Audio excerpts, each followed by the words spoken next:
And now, Mystery Theater.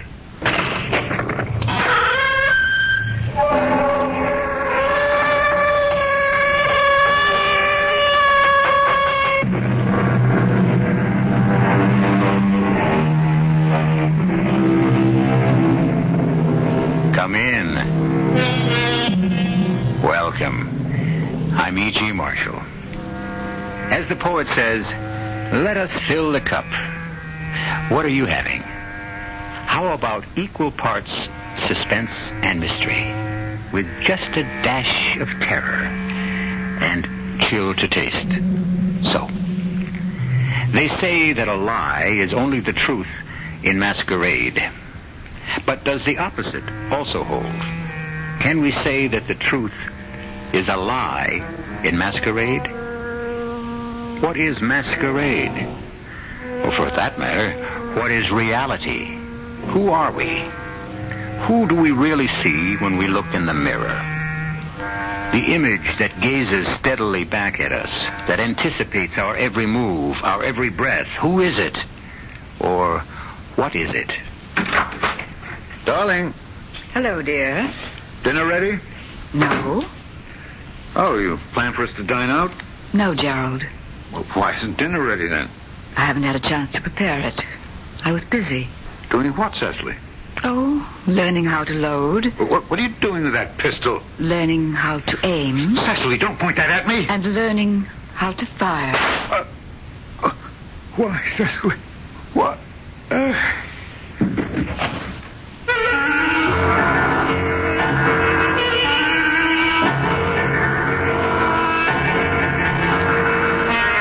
Our mystery drama, The Many Names of Death, was written especially for the Mystery Theater by Sam Dan and stars Alexander Scourby.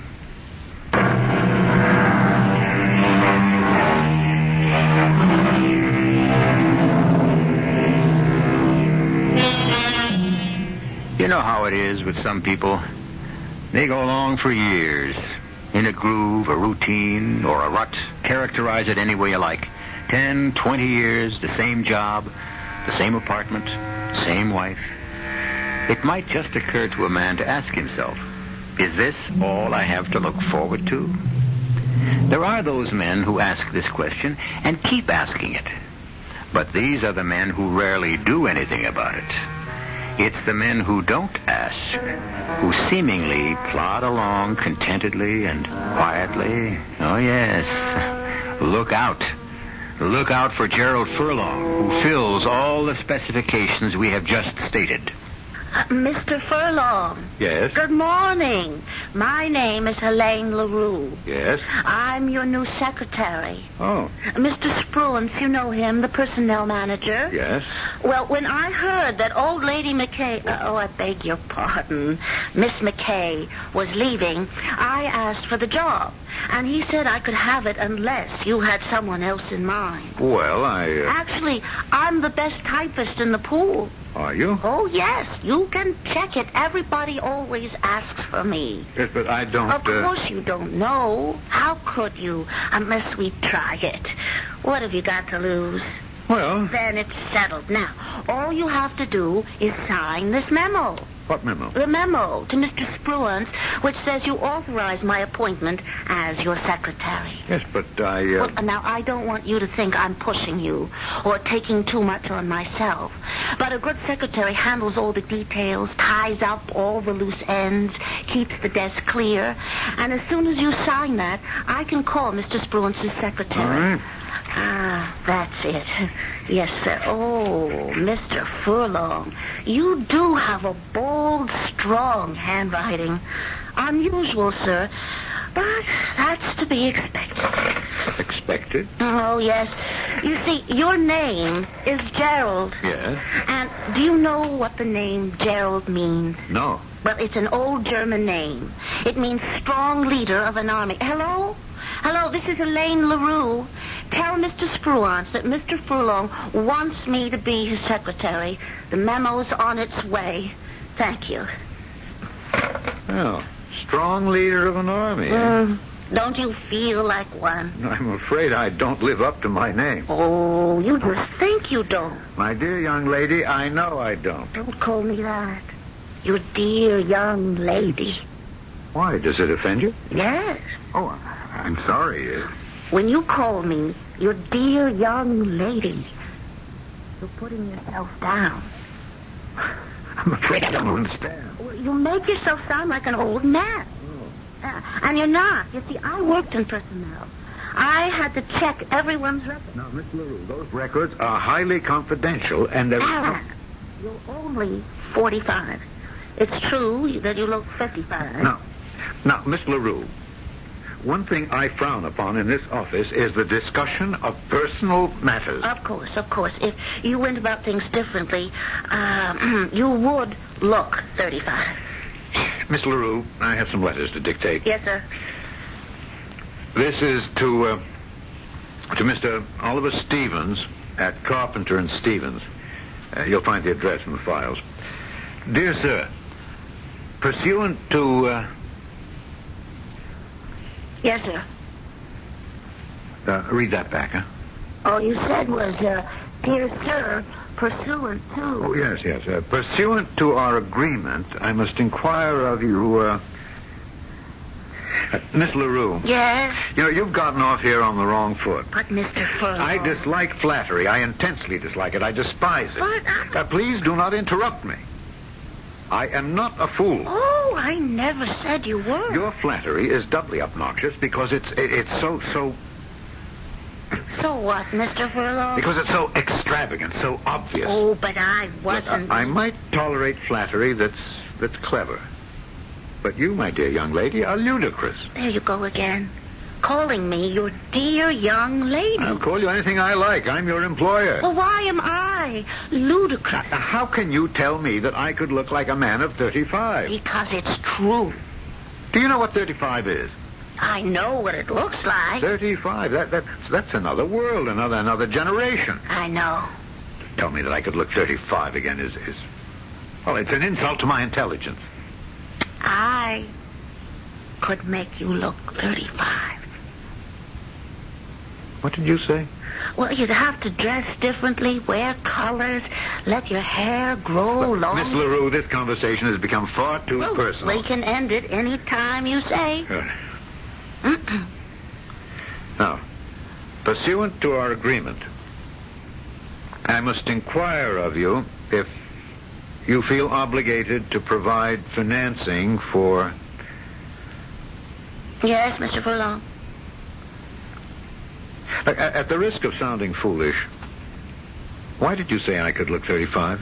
I learned something about you, Mr. Furlong. How could you learn anything about me in so short a time? Well, I learned that you're a man who fights against his name. I haven't the faintest idea of what that means. Your name, Gerald, strong leader of men. Oh. Oh, why do you fight it? Why do you deny it? It's what you were meant to be. Really? It's true. Who says so? I do. And how would you know? Because I believe in nomenology. Oh, it's the science of names. I believe that our names tell us what we are. I think that's ridiculous. Do you? Well, I think birth itself is a mysterious happening. And that parents unconsciously have an insight into what their child could be, and they name him accordingly. They might not even be aware of it. Gerald.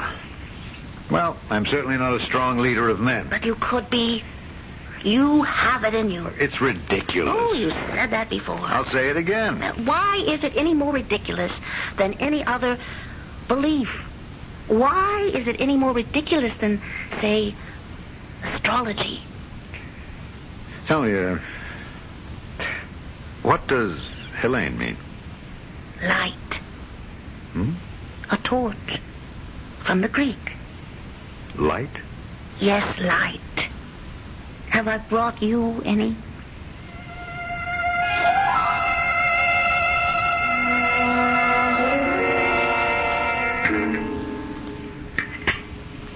How's the fish, dear? Oh, a bit bland. Bland. Huh? That's odd.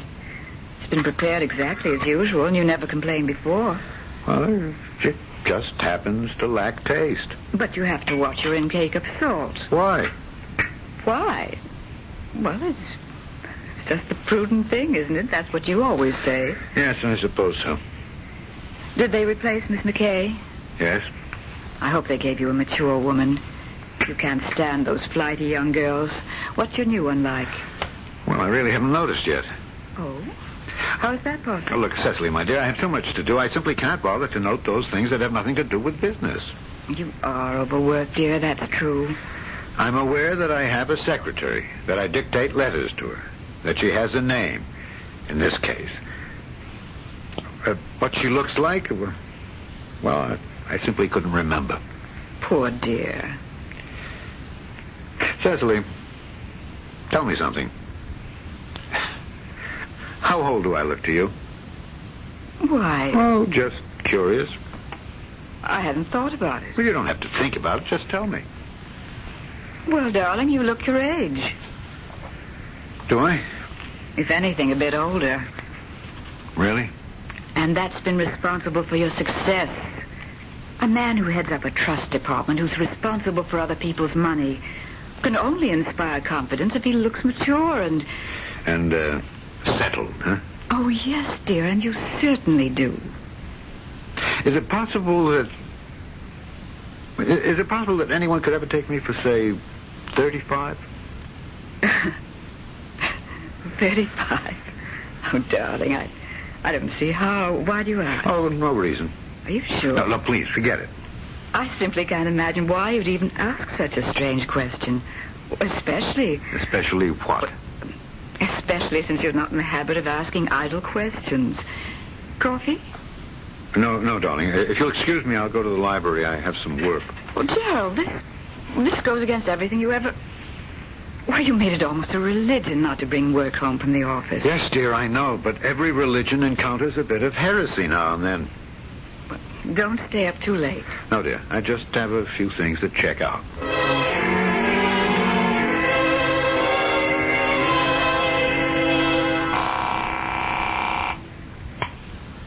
Hello? Miss LaRue? Oh, good evening, Mr. Furlong. Good evening. I was waiting for your call. But what do you mean you were waiting for my call? Well, and I was right. You did call, didn't you? Well, yes.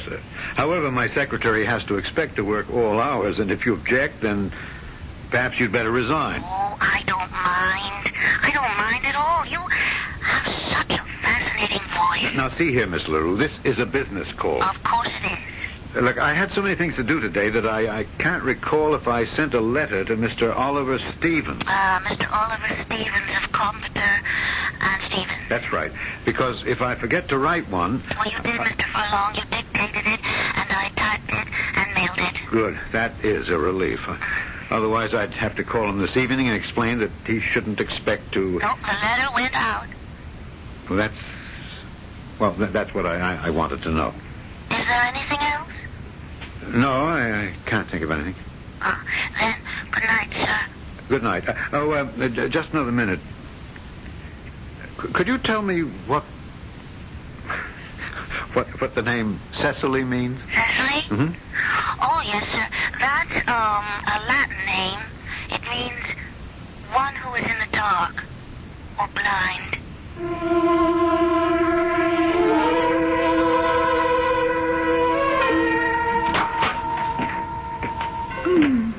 Gerald? Yes, dear.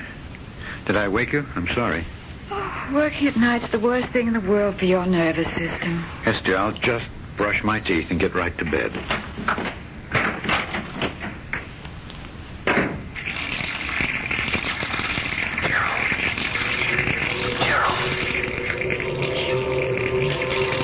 Who's there?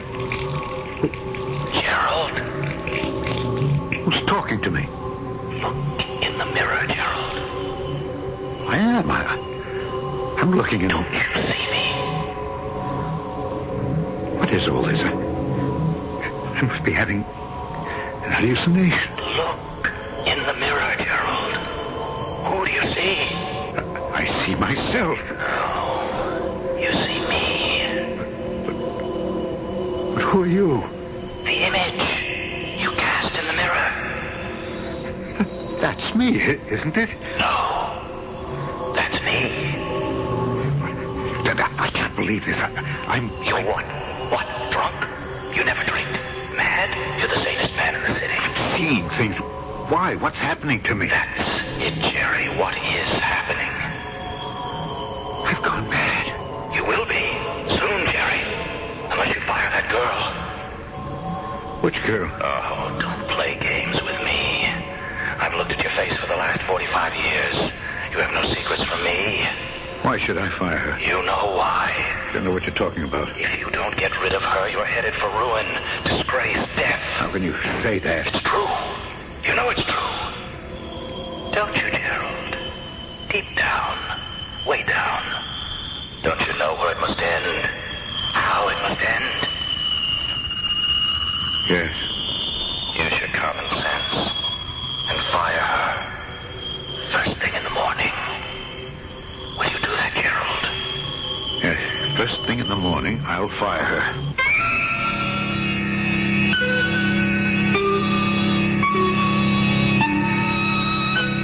You look in the mirror, and a perfect stranger starts to talk to you.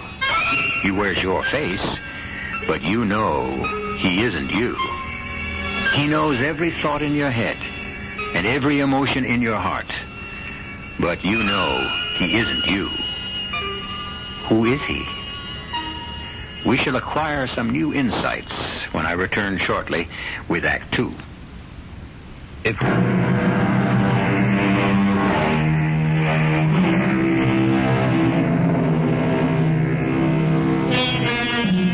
There's a face that looks back at our own each time we gaze into a mirror.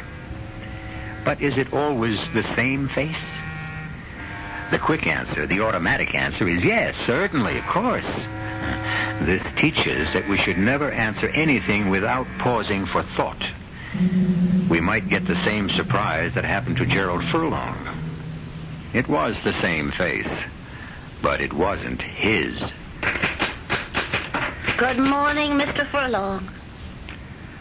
Good morning, Mr. LaRue. Come into my office, please. Yes, sir.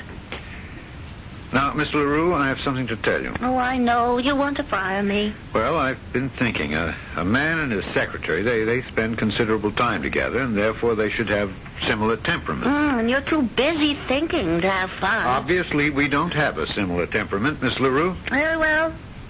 I'll go back to the pool, and you can get yourself another dried-up old maid to match the one you've got at home. Now, see here. Yes, what is it you want me to see? How did you know? How did you know I was going to fire you? Well, you keep fighting your name. You're not a Gerald. Look, What are you fighting? You know, you never had a good time in your life. Why should you care? Because I'm in love with you. That's impossible. We don't know each other. We have nothing in common. Oh, that's all nonsense. You fall in love because you hear a certain tone in somebody's voice.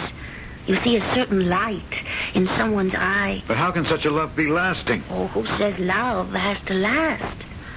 You know, love comes and goes. Love is. And then one day, it just isn't. And it's gone. And nobody knows why, and it doesn't matter, because sooner or later it will come again with someone else. You're a strange girl. Oh, we're all strange. We can't talk here. I'll take you out to lunch. No lunch. Why not? Because you must lose weight. I'll take you shopping.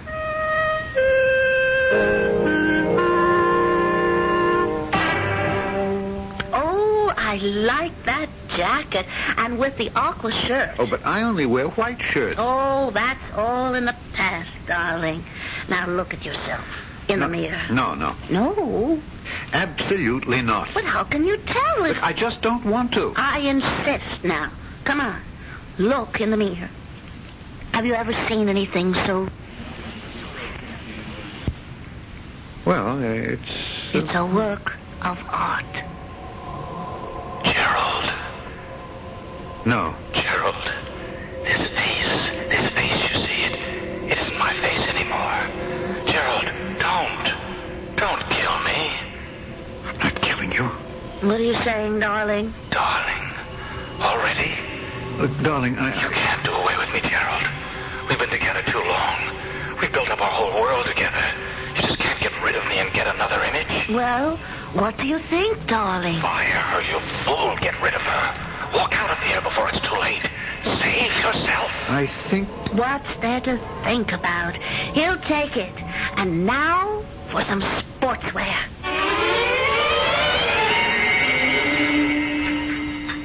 Good morning, darling. Morning. Bacon is ready. Will you have 2 eggs? We have cereal. Just a cup of coffee. But you must have breakfast. No, I'm fine. Just coffee. Darling, where did you get that suit? Oh, I did some shopping last week. You like it? Well, it looks a bit Yes. young for you. Young? And that shirt and the tie, well, those colors are quite violent. Violent? It's hardly the image for a trust officer. And besides, dear, middle-aged men who strive for a juvenile look only succeed in making themselves appear ludicrous. Which is how I appear to you. Oh, no, I didn't mean that. I only... Oh, look, we shouldn't quarrel, especially today. I have to go to Chicago. Oh? Just for a few days. We have to investigate a financial... But you'll never travel, dear. Well, I can't refuse this client. No, I suppose not. I'll cut the trip as short as I possibly can. Yes, dear.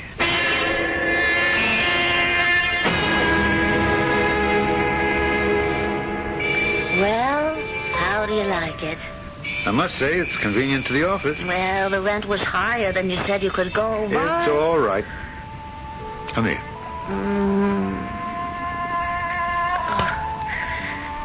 I must say, you learn fast. I didn't have to learn. I always knew it. It was just out of practice, that's all.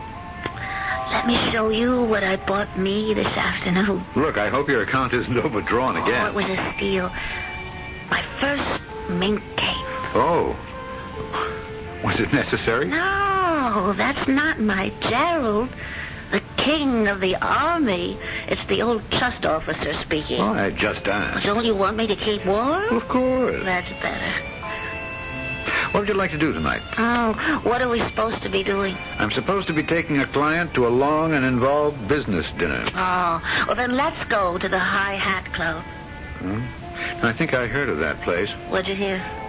I don't think it's the kind of establishment I should be seen at. And what are we waiting for?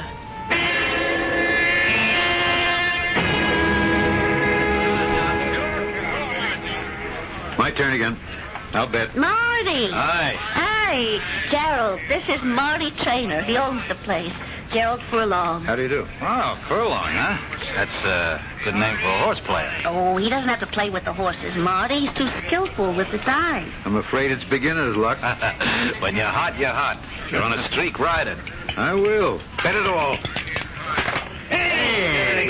You won, darling. You won. You won. Let it ride.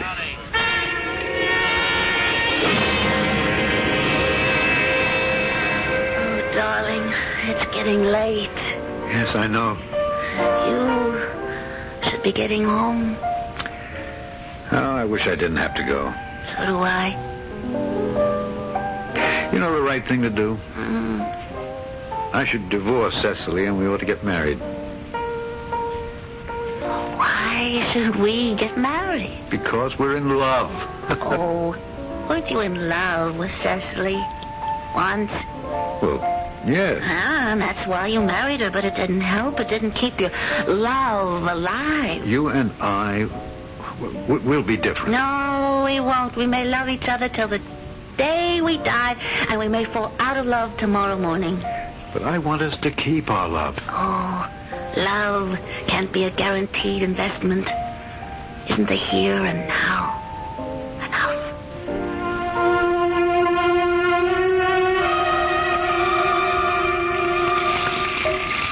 Gerald. Huh? Gerald, please don't kill me. Oh. I better take a pill or see a doctor. Why? I'm the one who's sick. You're killing killing me. No, don't turn your face away. Look in the mirror. Look at me. I'm looking. Don't you see how I've changed? Look, we've never looked so good. Soon, you'll have a new image. Then what becomes of me? I'll be dead. Frankly, I couldn't care less. But I'm the only image you're comfortable with. I'm the only image you can live with. I used to think so. I'm learning different. You're a fool. Get rid of her. Oh, no. She'll get tired of you sooner or later. And then what will you have? Elaine's what I've always wanted. I never had the nerve to let myself believe it. You can't afford her. Who says so? The apartment, the clothes, the gifts, the jewels.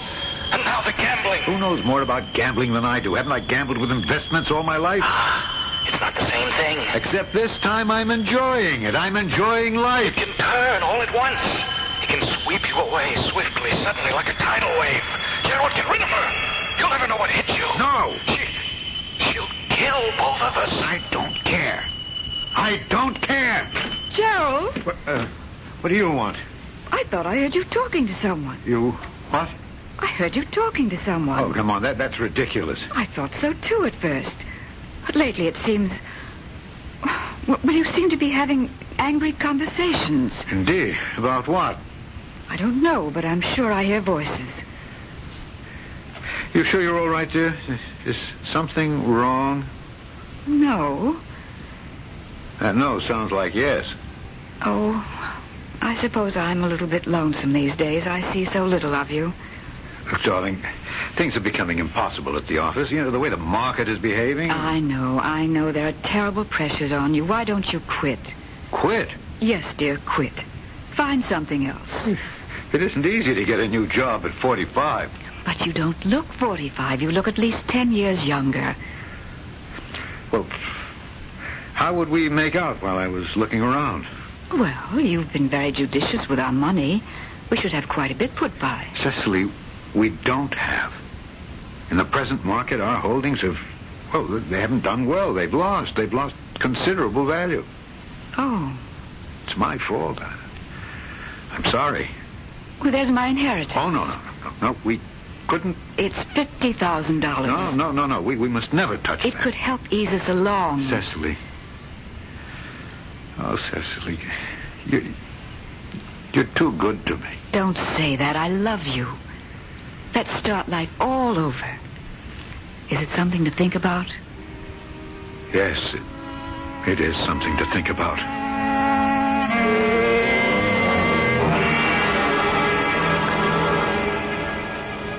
Where are we going? The usual place. Ah. What does that mean? Oh, you just said the usual place, which means our lives are becoming predictable. Well, don't you enjoy it there? Tonight, I'd like to go dancing. They have dancing. Marty hires the best band in town. How would you know? You never danced to If it. you want to dance tonight, that's what we'll do. Let's go somewhere else. Why? Because if we go to Marty's, you'll get involved in a card game. No, I won't. I promise you. Oh, you make that promise every night, and you break that promise every Well, night. tonight'll be different. You'll see.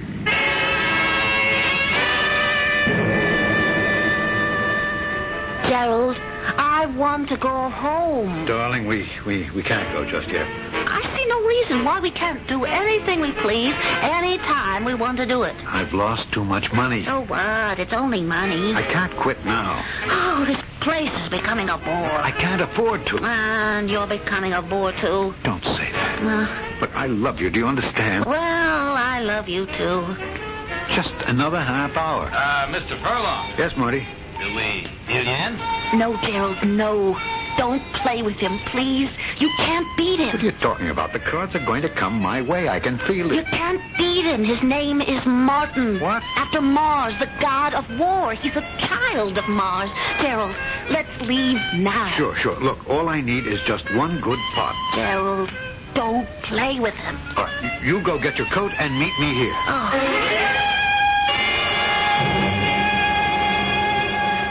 Well, Mr. Furlong, just you and I left, huh? So, no fight for the pot. I believe you were the opener. 500. Oh, a very good bet. I think I'll raise. Make it 1,000. And 1,000 better. A man with confidence. However, another 1,000. 1,000 to you again, Marty. Well, I must respect that. I call. You should. I have a full house. An excellent hand. Good enough to win most of the time, but not good enough this time. What are you... I have 4 little deuces. Oh. So let's see. In the pot where your overall bets of $5,500 and added to your previous indebtedness, we have a total of $35,000. What? That's impossible. I have your markers here, Mr. Furlong. Care to check the arithmetic? Well, no, Look, I don't carry $35,000 around with me in cash. Who does? We can wait. Till tomorrow. Gerald, are we ready to go? Gerald. Yes. Yes, Elaine. We're ready to go.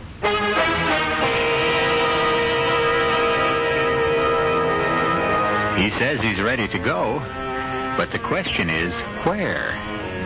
Where do you go when you've just lost $35,000 that you don't have?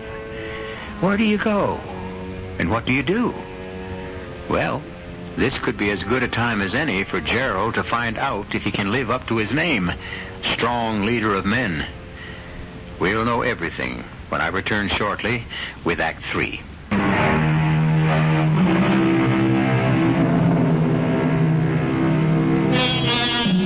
It's not the first time, it won't be the last time, a man will seek to change his image. But is an image like a shoe, a coat, a tie, something a man may take off and cast aside? Can an image refuse to be changed? Can it fight back? It's very late at night, after a disastrous evening, and Gerald Furlong is once again confronting an image in the mirror. The image he seeks to change. And until recently, it was such a quiet, unobtrusive, submissive image. Now will you leave, Helene? No. She's ruined you. I can't blame her. Tell Cecily. Confess. Why? Where else could you get the money? The money. The $35,000 you gambled away. I'll... You what? You counted on Cecily's money. You knew it was there. That's why you gambled. That's a lie. You're talking to me. I can raise it. Where? How? She loves me. She'll let me have it. That's what I've been telling you. Confess to Cecily. Confess everything. No, not Cecily. Helene.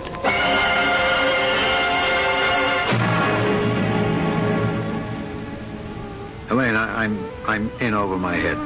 Please help me. Of course. I knew you would. That's what love is. Now, your necklace, your bracelet, and the furs. You want me to sell them? We can raise quite a bit of money. Maybe not all of it, but enough to give me breathing room. I see. I'll make it up to you later. Darling, I won't do it. But you... We're in love. Yes? You said you'd help me. Help you in the right way. The way you should be helped. What do you mean? The way a man named Gerald should be helped. I don't understand. Gerald, strong leader of the army. Are you going to bow down before the demands of a cheap gambler? I lost the money. Well, how do you know you lost it? Honestly. How do you know the cards weren't fixed? I don't. Well, stand up to him. Refuse to pay him. What? But he'll... He'll what? Gambling's against the law here. His club is illegal. He has no claims on you. He can't go to court about it. Yes, but still... Still? Are you going to hold still? Be Gerald. This is how I love you. This is how I help you. Yes. Yes, he has no legal claim. You're right. Yeah, you're right, Mr. Furlong. Absolutely right. I have no legal recourse. Then I shall say good day to you, sir. But I have other alternatives. Yes, I can imagine. Can you? I can imagine that you'll try to frighten me with your underworld connections. Underworld connections?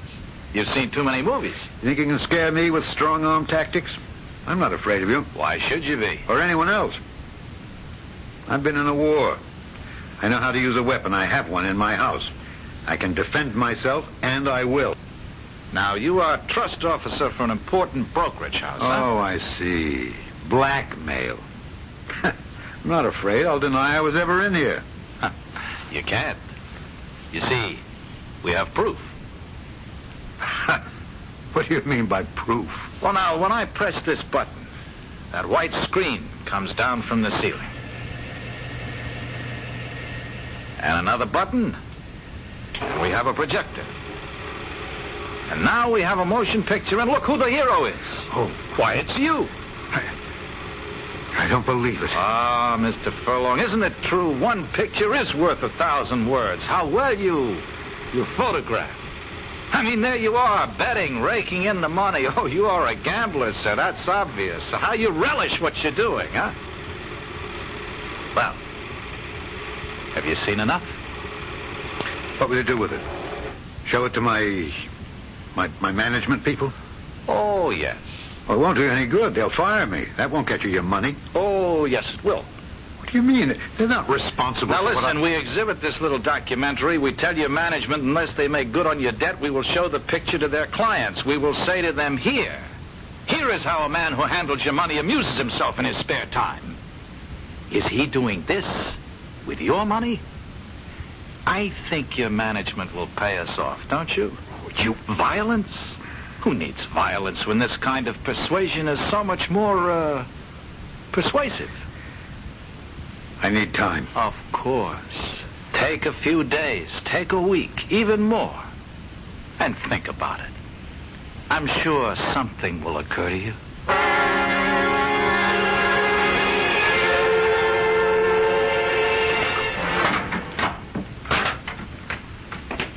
Elaine? Elaine? What the place? It's empty. What happened? She's gone. She's disappeared and she took everything. What's this paper? Darling, love comes, love goes. And for us, it's over. Think about me as I shall think about you. And remember always, remember your name is Gerald, strong leader of a host. She's gone. She's gone. Of course she's gone. What did you expect? Where are you? Where do you think I am? Look in the mirror. The mirror. What? Small mirror with a pearl-encrusted border. She was going to take it along with everything else, but she forgot. Well, what are you going to do now? No, I'm going to... It's not too late. Get down on your knees to Cecily. Pray to her to forgive you. Never. No, not to her. Not to Cecily. You can't afford to have pride. I'll get the money somehow. Oh, no. Not that way. I know what you're thinking. Look, it's the only way. I won't let you. I won't let you kill her. I'll stop you. It'll be a burglary. No. Yes, a burglar, and he killed her. No, Gerald. That's how it happened. I've got the gun at home. Don't do it, Gerald. She'll be angry, but in the end, she'll forgive you. I'll have an alibi. They'll never be able to prove Gerald, it. don't kill her for her money. I have to. I won't let you. You can't stop me. I can warn Cecily. How could you? You can't. I'll stop you. I'll kill you first.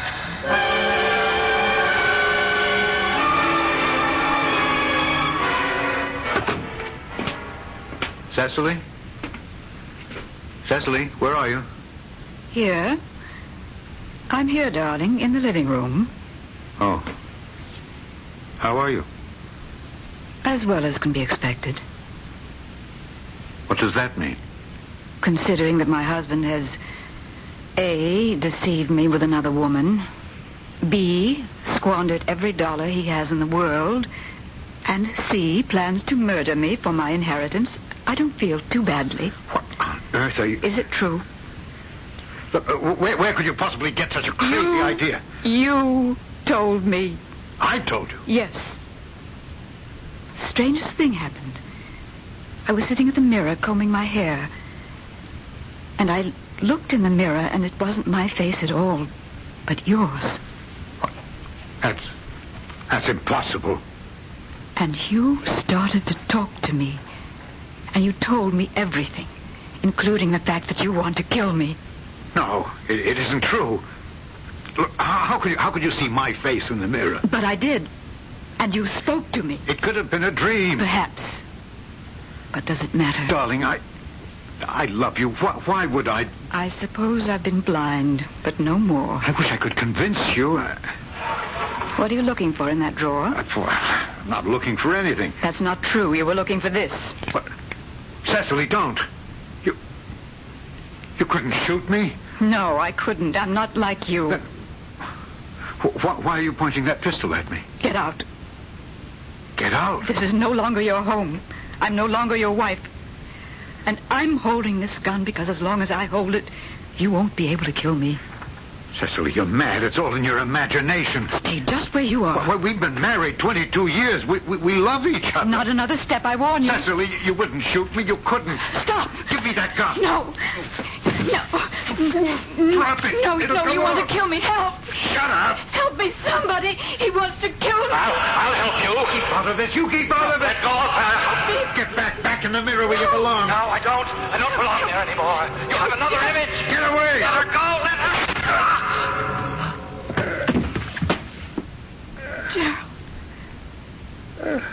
Gerald. He saved you, Cecily. He saved you. Gerald. He's a better man than I am. Who? Look in the mirror. Let me get a doctor. Look in the mirror. Do you see him? Him? I don't see him. Then he's gone, too. He's gone. Gerald. Oh, Gerald.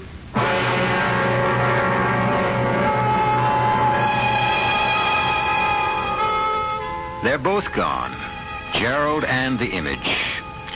I know we have the realists in the house and the psychologists who will tell us that they can reduce it all to a matter of the inner self, split personality, guilty conscience. Well, to each his own. It could have been an image acting independently. Proof, absolute proof, is missing for both sides. I'll return in a few minutes.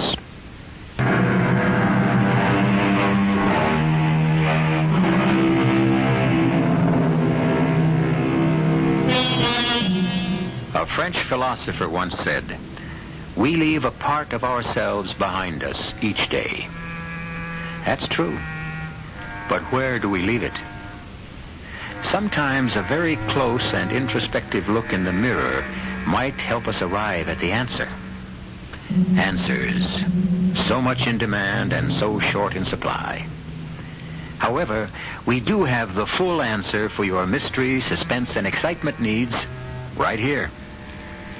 Our cast included Alexander Scourby, Laurie March, William Redfield, and Marion Haley. The entire production was under the direction of Himan Brown. This is E.G. Marshall inviting you to return to our Mystery Theater for another adventure in the macabre. Until next time, pleasant dreams.